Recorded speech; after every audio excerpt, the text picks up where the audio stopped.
Hello, welcome, and thank you for checking out this episode of Philosophy versus Work, the podcast that examines the ethics of the work ethic and other philosophical and socio-political questions regarding work, life, and death.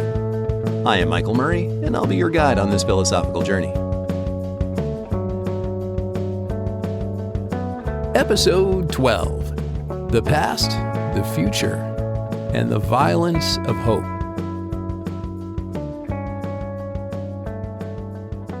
Those old capricious fancies, friend. You say your palate naught can please. I hear you bluster, spit, and wheeze. My love, my patience will soon end. Pluck up your courage, follow me. Here's a fat toad. Now then, don't blink, swallow it whole, nor pause to think. From your dyspepsia, you'll be free. A Cure for Pessimism, from Jest, Ruse, and Revenge. Friedrich Nietzsche, Der Fröhliche Wissenschaft, The Gay Science. When thinking about the future, as an avid Trekkie, a Star Trek fan for those layfolk listening out there and unfamiliar with the term, though fan is putting it lightly, I often think of the Trek prologue. Space, the final frontier, yada yada. To boldly go where no one has gone before. I mean, talk about a call to action. It certainly beats the backward-looking, a long time ago in a galaxy far, far away. Take my sarcasm for what it is. I love Star Wars too. And yes, love both you can. Star Trek, and judging from conversations I've had with other fans, as well as stories I've heard from cast members about their interactions with fans, stands up as some of the best of what good science fiction can do. It tackles serious, contemporary, social, political, and philosophical issues. Hell, you could teach a seriously in-depth intro to philosophy course just from episodes of Star Trek The Next Generation, TNG. But it does so through story, metaphor, and implication to make the topic more palatable to a broad audience, potentially opening people's hearts and minds to points of view that differ from their deeply held beliefs, or providing a welcoming space for those who feel different, ostracized, etc. Does it always work? No. Especially the further back you go in Trek history, the more you're likely to see the impacts of network censors or business daddies from CBS and or Paramount reining it in. Or, conversely, consider the recently wrapped Star Trek Discovery series. And problematic Season 1 science and aesthetic decisions aside, wound up both deeply beloved by fans and deeply reviled by its critics, largely of a political nature rather than film or TV criticism, that ranted about its wokeness, that they dare to have strong female LGBTQ characters in the crew's senior staff, and that the show wore its ethics on its sleeve. Now, do I think the in-your-face ethics was a bit much? Yes. But as a fan, I was much more put off by the first season's handling of space travel via Spore Network and the drastic revision of the Klingons. My concern with the in-your-face ethics is just that I think one of science fiction's greatest strengths as a genre is its subversiveness. On the other hand, as to the anti-LGBTQ and anti-woke critics, come on. You claim to be a Star Trek fan and your problem is it's woke? I'm really not trying to gatekeep here, but have you ever seen an episode of Star Trek? It's been woke since before woke was a thing. But what Trek really does well, and this is going back to where I know I'm not alone in this opinion, is that it offers a hopeful vision of the future. Sure, the galaxy is a dangerous and often violent and conflict-ridden place, but humanity isn't just competing with other species for survival or dominance. Humanity is on the leading edge of building an egalitarian interplanetary society based on collaboration and exploration, expanding knowledge in the sciences and arts, free trade of ideas and goods, and, since it's ultimately necessary, mutual defense. Humanity hasn't just gotten over its own bullshit, the racism, sexism, greed, and exploitation. It's spreading out into the galaxy to help others get over theirs.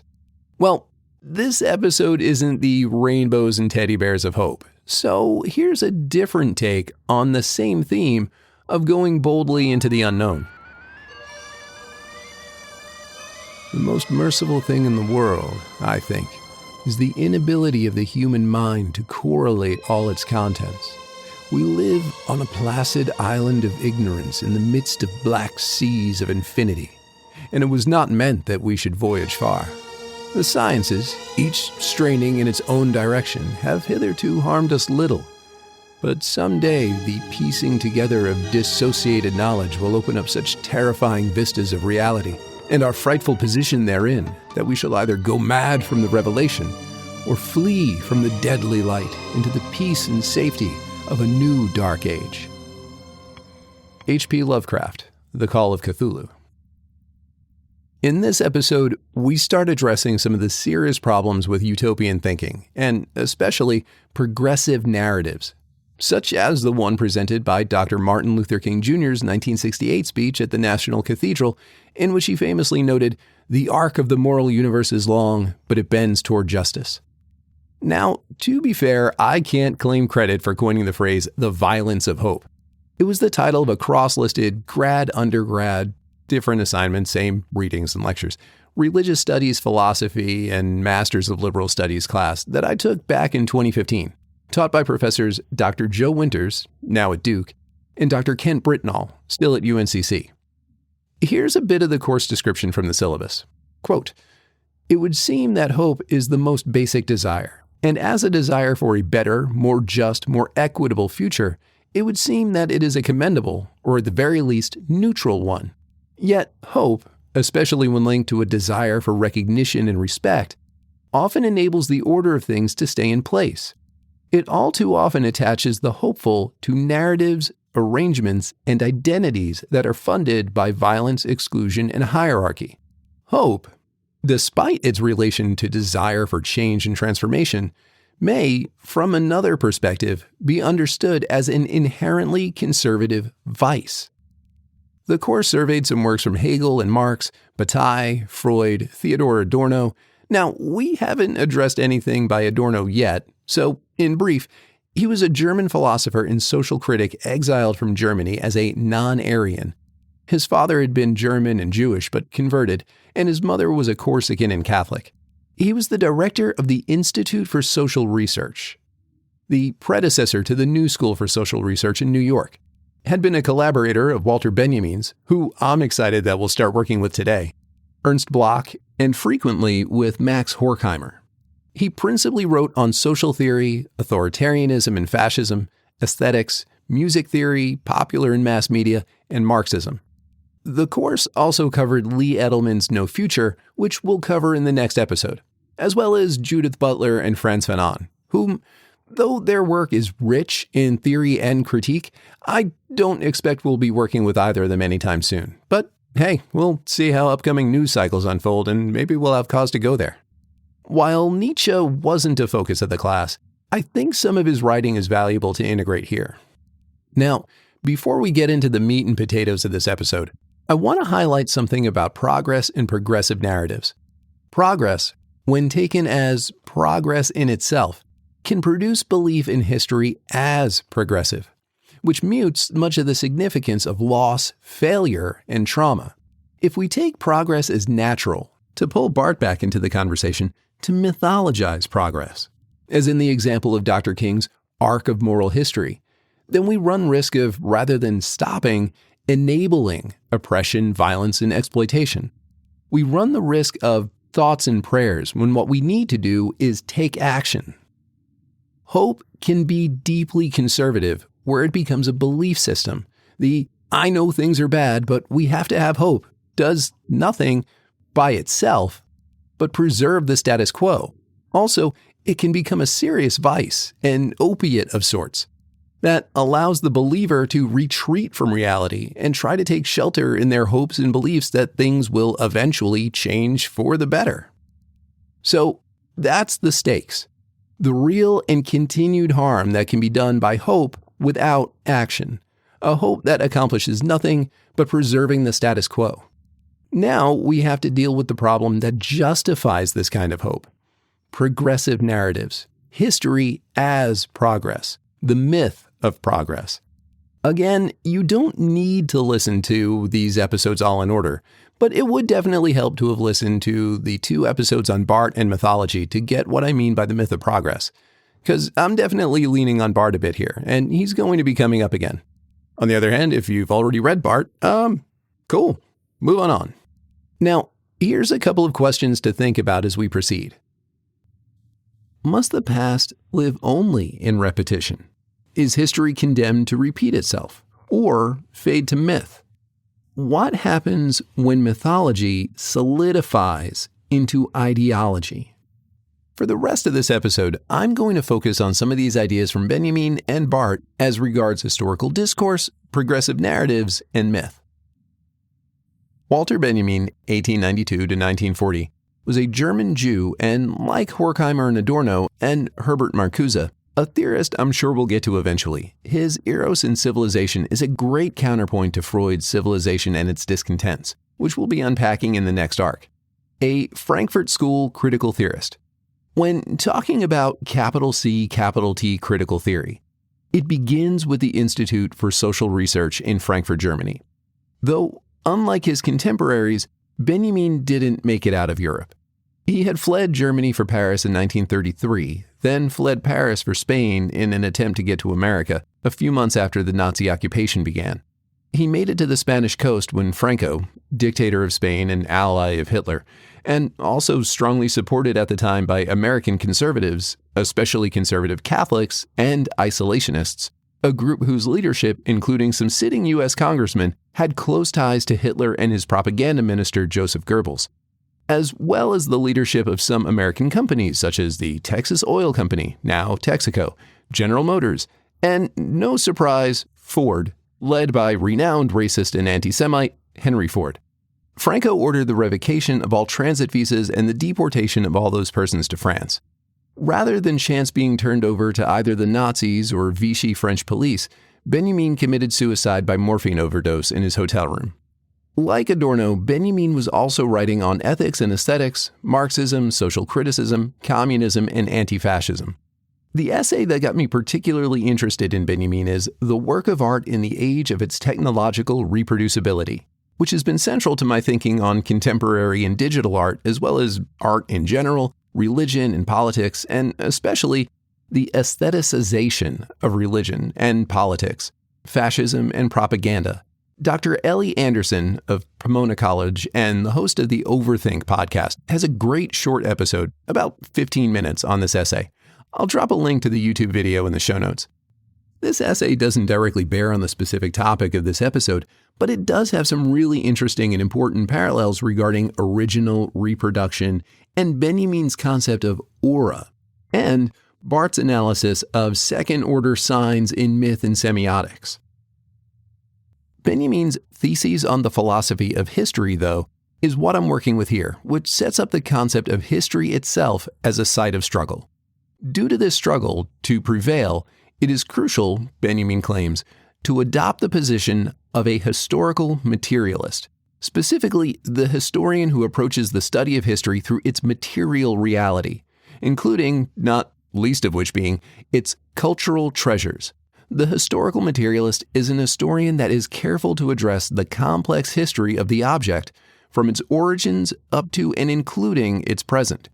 Now, the theses themselves are 28 short arguments and insights, a paragraph apiece, save the last, which has an A and B premise, sometimes opening with a quote from another philosopher such as Hegel and Nietzsche, that together form Benjamin's argument regarding what history itself is and why historical materialism is the proper way to do history.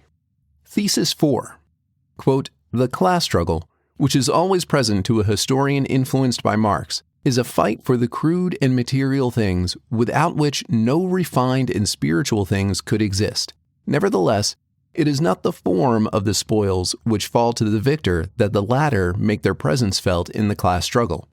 They manifest themselves in this struggle as courage, humor, cunning, and fortitude. They have retroactive force and will constantly call in question every victory, past and present, of the rulers. As flowers turn toward the sun by dint of a secret heliotropism, the past strives to turn toward that sun which is rising in the sky of history. A historical materialist must be aware of this most inconspicuous of all transformations." End quote. It's critical to remember that history isn't just a site of struggle now, both for the historian as well as for the present in general. It's a history of struggle. History is a collection of the spoils of war, whether it is a physical war or a war of ideas. The rulers and the victors have made rubble of the material of history. History must also contend with survivorship bias, the tendency of viewing history not as it was, but under the terms of what has survived. If history is written by the victor, then it's the task of the historical materialist to seek out the rubble and try to find and preserve what was erased, left behind, consigned to oblivion. As for the spiritual things requiring the crude and material things to exist, well, first of all, as physical objects, these spiritual things are themselves also crude material. The spiritual is attributed not of themselves, but to them by our value judgments. Second, how can we know they are spiritual? Simple. Because they survived where other objects were destroyed. The gods of one culture preserved, the gods of another erased, and so on. Quick aside on this, another thing that I was listening to regarding survivorship bias. If you turn on a classic rock station and you hear the same songs over and over again and think that's the entirety of the 70s, well, those were the hits from the 70s that survived. That doesn't mean that was all the music from the 70s. That's just the material, the spoils that were kept.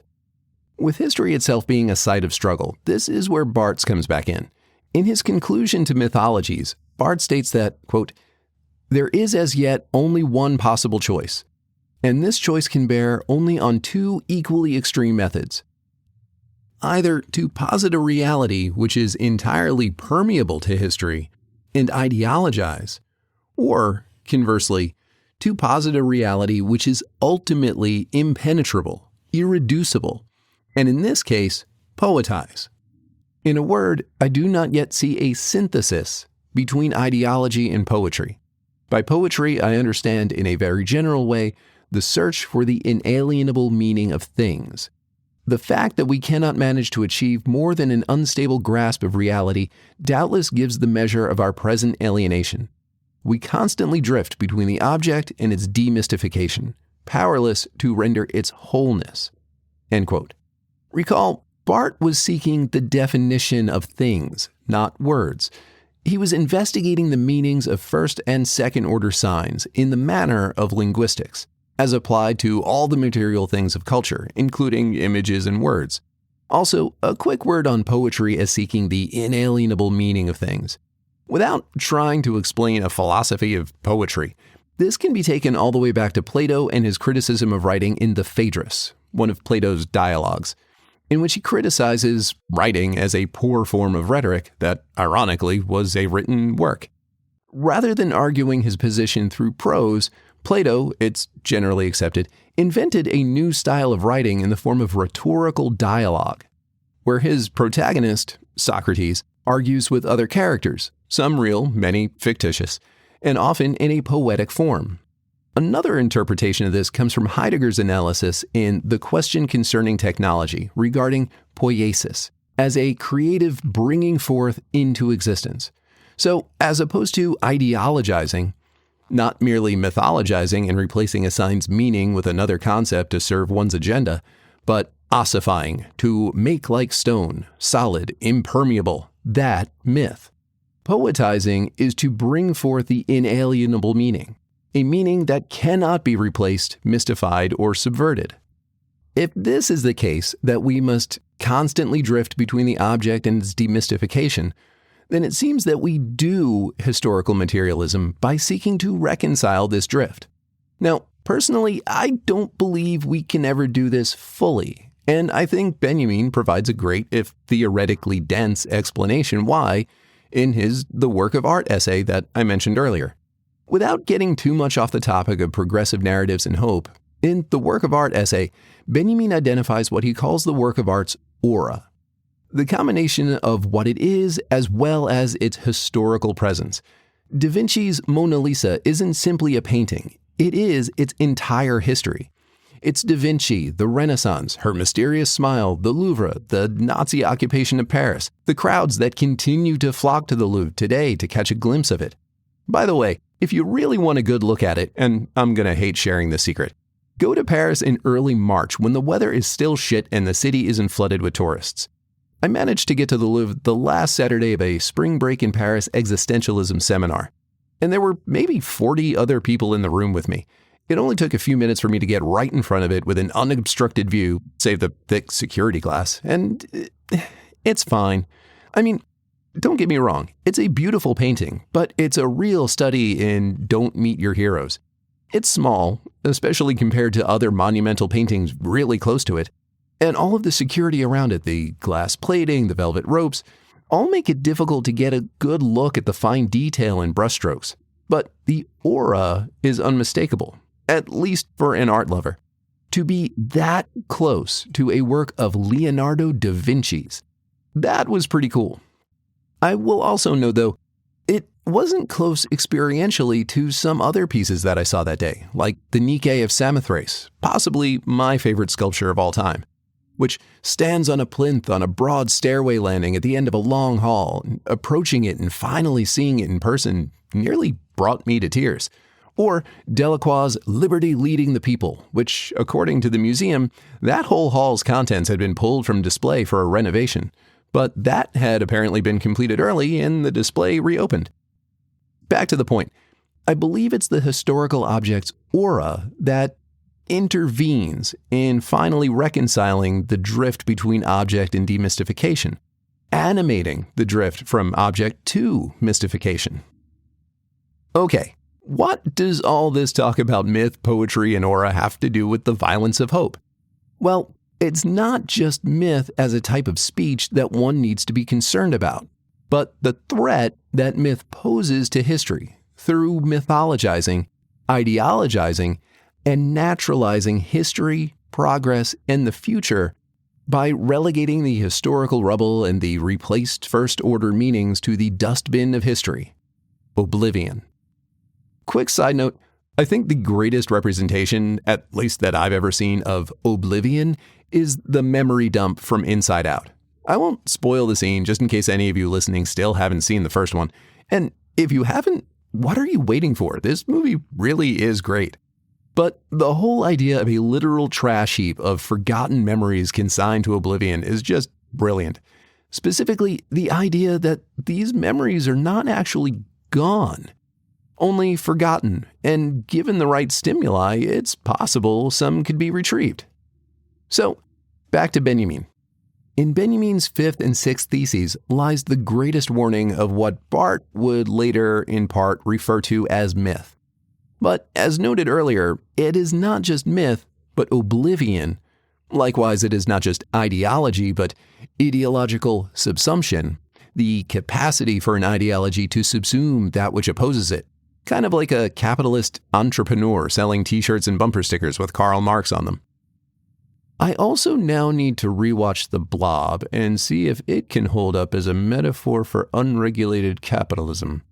The greatest threats that we as a society face, and as would-be mythologists and historical materialists, we must confront.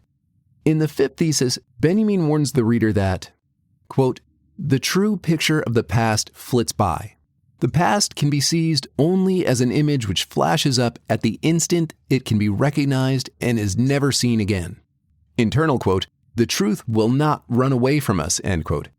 In the historical outlook of historicism, generally speaking, a branch of phenomenology that argues phenomena, especially social and cultural, are historically determined, but also, conversely, history as an ideology itself. These words of Gottfried Keller mark the exact point where historical materialism cuts through historicism. For every image of the past that is not recognized by the present as one of its own concerns threatens to disappear irretrievably. The good tidings which the historian of the past brings with throbbing heart may be lost in a void the very moment he opens his mouth. End quote. The true picture of the past is the present. It flits by. It is here only in the specific moment, but lives on in memory and in the materials of history. Or, to bring yet another philosopher into the conversation, Henri Bergson, matter and memory. As such, the past never truly dies, but it is always endangered. The past can always be lost. It can always be stolen, and, like the sign in myth, returned distorted. The moment in which the image of the past, and by image, to refer to Bergson's matter and memory, quote, mean a certain existence which is more than that which the idealist calls a representation, but less than that which the realist calls a thing, end quote. It flashes up. The image itself must be seized. Not to do so is to risk losing the past to oblivion, or to distortion, to myth. And as far as the good tidings disappearing the moment the historian opens his mouth, well, that depends on what the historian of the moment utters. Think of this one like a photograph. The photo may appear to capture a moment in time, but that's not actually true. It only captures what the photographer selected to capture within the frame. Everything outside the frame was intentionally left out, discarded. Or you can think about scientific analysis on eyewitness testimony.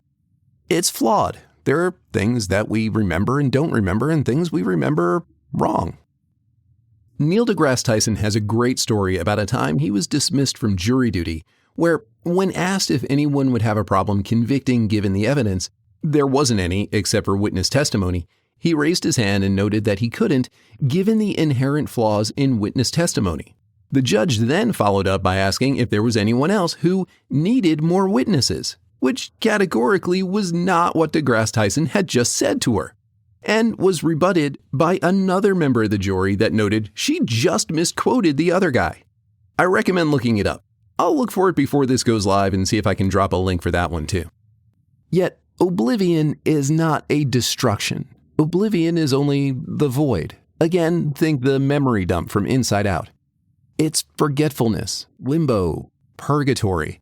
And it is from oblivion that the past, through its material history, must be rescued. Benjamin goes on in the sixth thesis to explain how to do so and what it means to do so, and what is at risk not to do so. Quote, to articulate the past historically does not mean to recognize it, quote, the way it really was. Quick aside here, Benjamin is citing 19th century German historian Leopold von Ranke, who was pretty critical to modern Western historiography, but takes us off the point. Back to Thesis 6. It means to seize hold of a memory at the moment it flashes up, at a moment of danger. Historical materialism wishes to retain that image of the past, which unexpectedly appears to man singled out by history at a moment of danger. The danger affects both the content of the tradition and its receivers. The same threat hangs over both, that of becoming a tool of the ruling class. Only that historian will have the gift of fanning the spark of hope in the past who is firmly convinced that even the dead will not be safe from the enemy if he wins. And this enemy has not ceased to be victorious. That moment of danger is the moment in which history risks sliding into oblivion, or worse, into myth. If the past is to be conceived in terms of the present as the moment in which the present flits by has passed, when the present ceases to be the immediate and lives on only as an image, something between a thing and a representation, then in that same moment, the past opens itself up to interpretation. In this conception, there are two possibilities, specifically the possibility of seizing the past as history, or of filling the representation of the past with its own concept by way of mythologizing, ignoring for the time the possibility of not interpreting and simply allowing the past to slide into oblivion, which, like being a consumer of myth, is an option.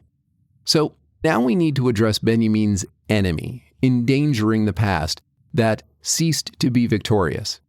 Now, for starters, it can't be forgotten that Benjamin wrote the theses in exile in early 1940, not long before France surrendered and the Nazis took Paris.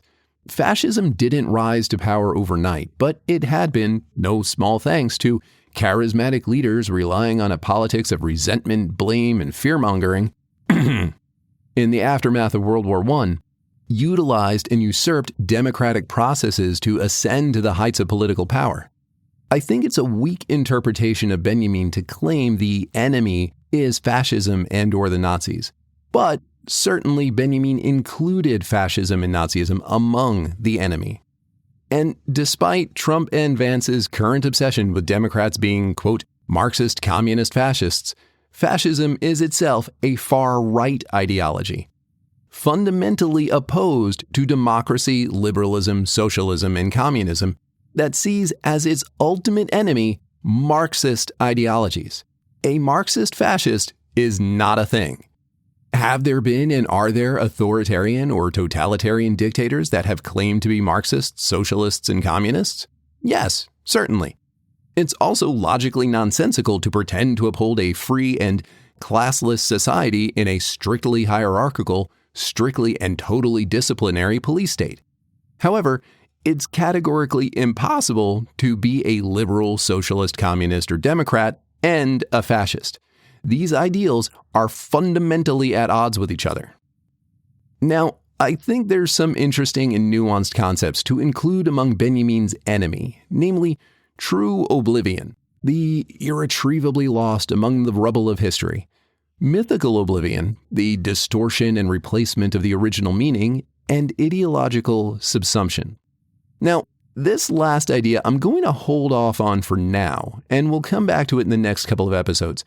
I think what Edelman has to say about the myths of the future and of the child, and Mark Fisher's capitalist realism, help to explain this idea better.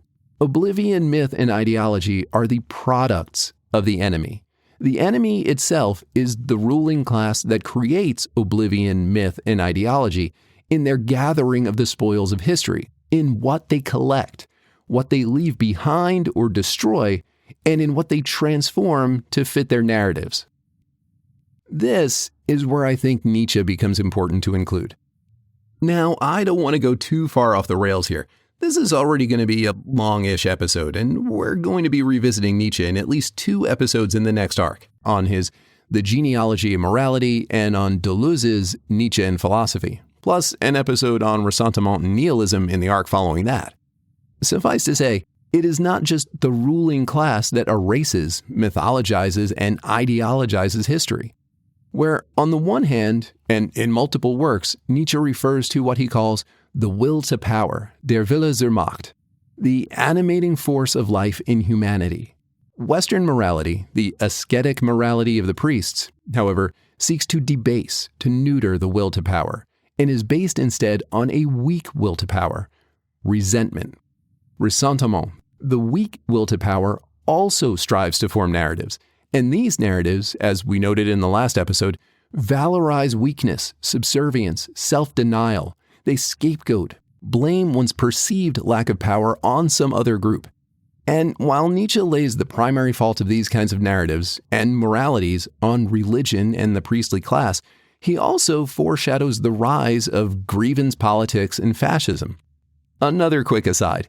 If you're interested in the rise and, I won't say fall so much as temporary stalling out of fascism in the US, I strongly recommend Rachel Maddow's prequel, An American Fight Against Fascism. It's a well-researched and well-told history of the far right in the US in the years between World War I and II, with some particularly horrifying parallels between groups like the Republican Isolationists, the Christian Front, and the Silver Shirts, and modern MAGA Republicans, evangelicals, and groups like the Proud Boys. I will point out one, I think, particularly grievous fault in her writing, and that's how she regards Nietzsche and his conception of the Übermensch, the overman or superhuman. Unfortunately, rather than referring directly to Nietzsche or scholarship regarding Nietzsche, she refers to Nazi and fascist writing on Nietzsche, which was taken wholly out of context. Much of Nietzsche's writing that was appropriated by the Nazis was unpublished and unfinished notes and manuscripts, written or left unfinished because Nietzsche was deteriorating and dying from syphilis, was given to the Nazis by Nietzsche's sister, who was a Nazi sympathizer and married to a German nationalist and anti-Semite.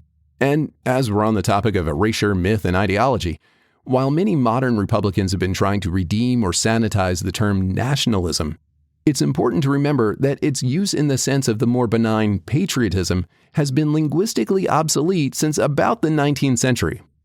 And especially from the early 20th century on, the term has referred to racial and/or religious bigotry as national identity. If we mythologize history and progress, and as Barthes readers or consumers of myths, this is precisely what I propose that we generally do, then we enable both, 1, ideas like MAGA, fueled by resentment and grievance, to turn us, those of us subject to work, subject to capital, subject to a ruling class, etc., those whom Marx, following from the social classes of ancient Rome, dubbed the proletariat, the wage earners, the social class for whom their labor power is worth more to the economy than their wealth, against one another. And 2, ideas like the arc of moral history that bends toward justice, that run risk of opiating our outrage against exploitation, racism, and violence. And this is all to say nothing yet about the dangers of religion and the enabling of violence and oppression that comes with deferring the value of life to an imagined life after death. All right, one last note on Benjamin's theses. In the 9th thesis, he, and I'm paraphrasing a bit, refers to progress as a storm blowing from paradise, which is irresistibly propelling the angel of history into the future to which his back is turned, while the pile of debris, the wreckage of history, which the angel views as a single catastrophe rather than a sequence of events, before him grows skyward. Another YouTube channel, Theory and Philosophy, has a couple of videos on this worth checking out. I'll leave a link to this in the show notes as well. They have one about 9 minutes on the angel of history and another one about an hour long on Benjamin's concept of history. Now, I argued in a couple of papers that one way of potentially getting out of this mess of myth and narrative as regards progress is that rather than reading progress as something that is happening in the due course of civilization, or we are doing and or aiming to accomplish in the future, which is itself heavily burdened by myth and narrative, which we'll get into in the next episode, rather than reading progress into the future, we should only read progress historically. Calling back to the old inductive logic fallacy, just because it happened before is no guarantee it will happen in the future. Authoritarianism and totalitarianism haven't simply been responses to wars or governmental failures. They've arisen, going back to ancient Greece, in response to increases in the rights and freedoms of the populace, the reaction of the ruling class, or a would-be ruling class, to their real or perceived diminution of power over others. On a lighter note, Benjamin refers specifically to a painting by Paul Klee titled Angelus Novus as the image of the angel of history. Now, if Angelus Novus is how we can imagine the angel of history, perhaps it is in one of my favorite romantic painters, Caspar Friedrich's Wanderer on the Mists, that we can imagine the angel of the future, a figure, their feet planted solidly in the present moment, their back to us, staring off into the horizon, the field below shrouded in a dense mist, obscured from vision, but there, just out of reach. Infinite possibility.